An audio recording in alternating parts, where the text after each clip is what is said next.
Jenderal OPM kecolongan, senjata andalan disita Satgas, rupanya di bawah tangan kanannya saat perang. Satgas Operasi Damai Kartens 2024 berhasil menemukan senjata api rakitan usai seorang anggota OPM atau yang juga disebut KKB tewas. Senjata api laras pendek tersebut digunakan oleh Baso Kalawiyah alias masyarakat Kogoya saat melakukan aksi anarkis pembakaran bangunan beberapa waktu lalu.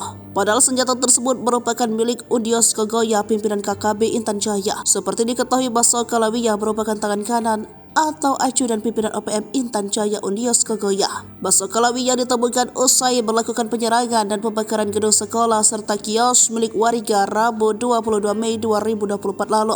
Senjata api tersebut ditemukan di rumah korban kebakaran. Diduga senjata tersebut dipakai saat melakukan penembakan terhadap seorang bernama Arwin. Kronologinya, dua orang anggota OPM hendak berpura-pura membeli rokok. Namun saat hendak membeli rokok, dua orang anggota OPM yang satu diduga Baso Kalawiyah menembakkan peluru kepada korban. Mujur peluru tersebut meleset dan mengenai helm korban yang saat itu digantung di dinding rumah. Kejadian tersebut merupakan awal dari pembakaran distrik Paniai Timur Kabupaten Paniai pada Selasa 21 Mei. Gagal saat menembak, OPM mengobral peluru dan membakar sekolah, rumah guru, belasan kios warga sipil hingga pom bensin di perbatasan distrik Enarotali Paniai. Baku tembak tak terelakkan kalau aparat TNI Polri datang untuk meredam suasana. OPM yang awalnya bertindak bak koboi pun terbungkam. Hasilnya, seorang anggota OPM meregang nyawa dalam baku tembak tersebut. Juru bicara TPNPB OPM Sebe Samo mengakui satu anggotanya tewas. Dia juga mengaku pihaknya bertanggung jawab atas aksi barbar tersebut.